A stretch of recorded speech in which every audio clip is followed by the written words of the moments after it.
Hello everyone, welcome to our channel let's discuss. So friends, आज हम आप सभी के लिए क्लास 10th का हिंदी सब्जेक्ट का वर्कशीट नंबर 38 लेकर आए हैं और यह वर्कशीट 30 सितंबर के लिए है।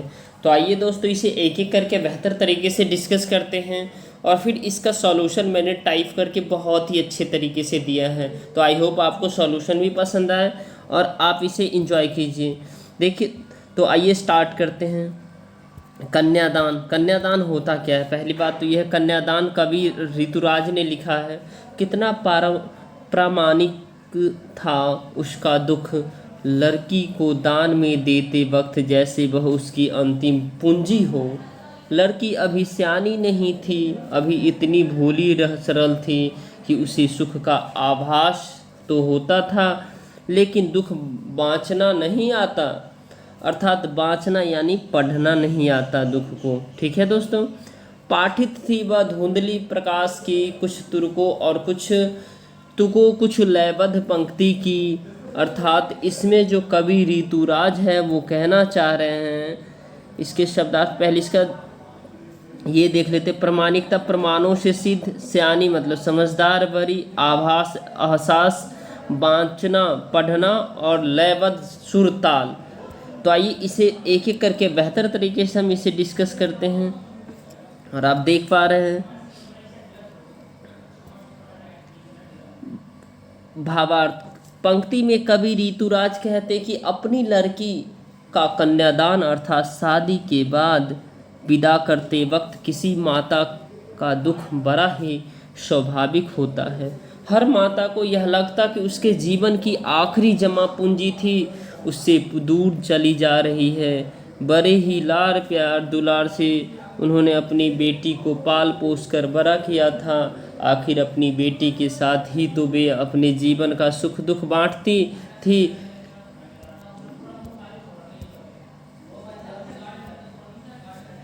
वह तो उनके जीवन की साथी थी, पर अब यह साथी भी उनसे दूर चली जा रही है। आगे कवि कहते हैं कि लड़की बड़ी तो हो गई थी, लेकिन पूरी तरह से सयानी नहीं हुई थी। अर्थात दुनियादारी की समझ अभी तक उसमें नहीं आई थी। उसने अभी तक अपने घर के बाहर की दुनिया नहीं देखी थी। उसे जीवन की जटिलता का सामना नहीं करना पड़ा था।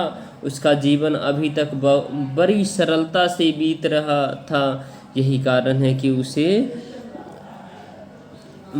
खुशियाँ मनाना तो आता है, लेकिन परेशानी का सामना कैसे किया जाए ये अभी तक नहीं जा पता था। अपने घर के बाहर की दुनिया उसके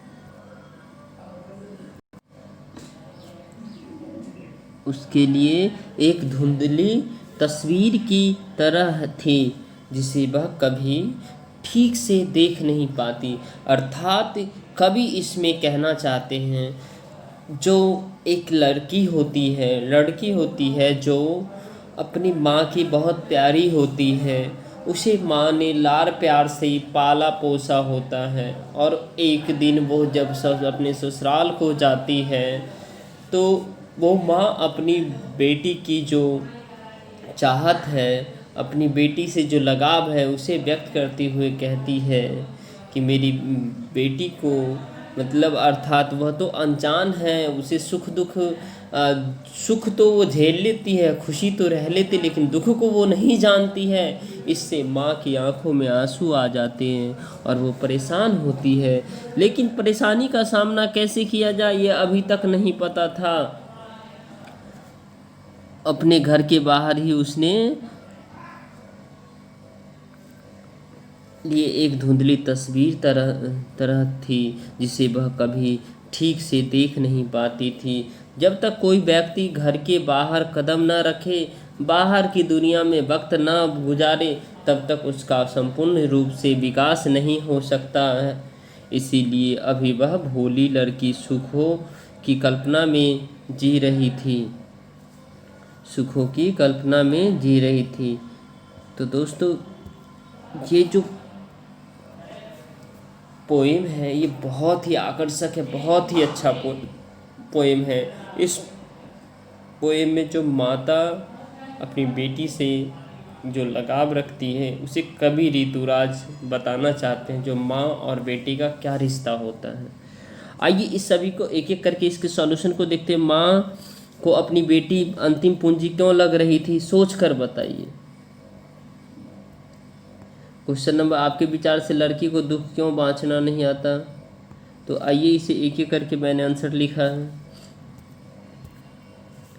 माँ को अपनी बेटी अंतिम पूंजी क्यों लग रही थी, सोचकर बताइए। प्रश्न पहला है, माँ को अपनी बेटी अंतिम पूंजी इसलिए लग रही थी क्योंकि कन्यादान के बाद माँ एकदम से अकेली हो जाती है। उसकी बेटी ही उसकी दुख सुख की माँ की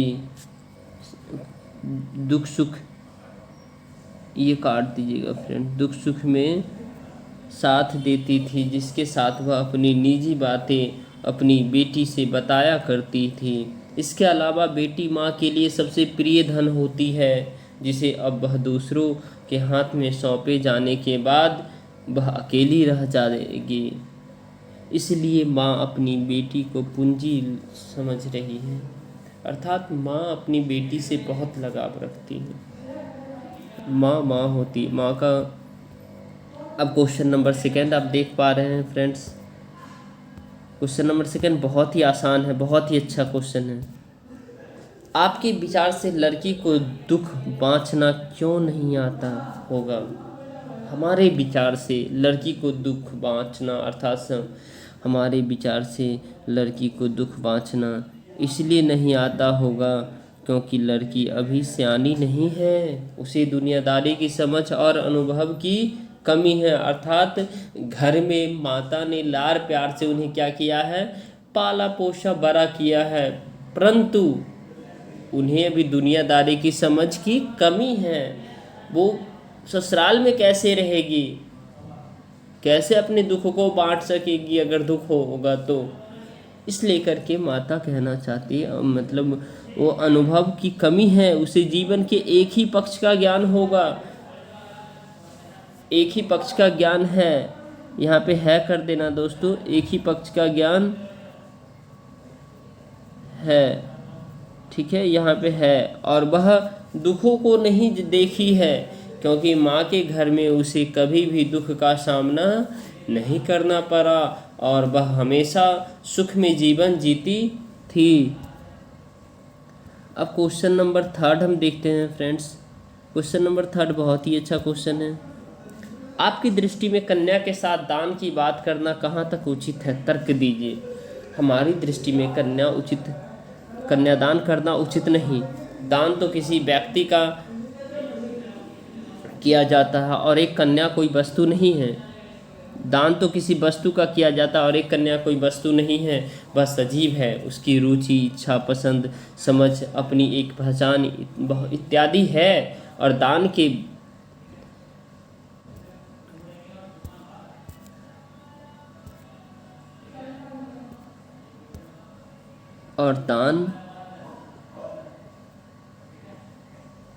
के बाद दानदाता वस्तु से कोई संबंध नहीं रह जाता, परंतु कन्या का संबंध आजीवन माता पिता से बना रहता है।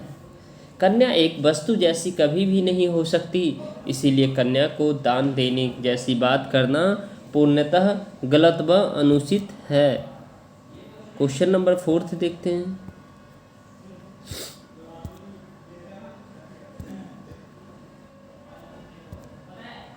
भाव स्पष्ट कीजिए।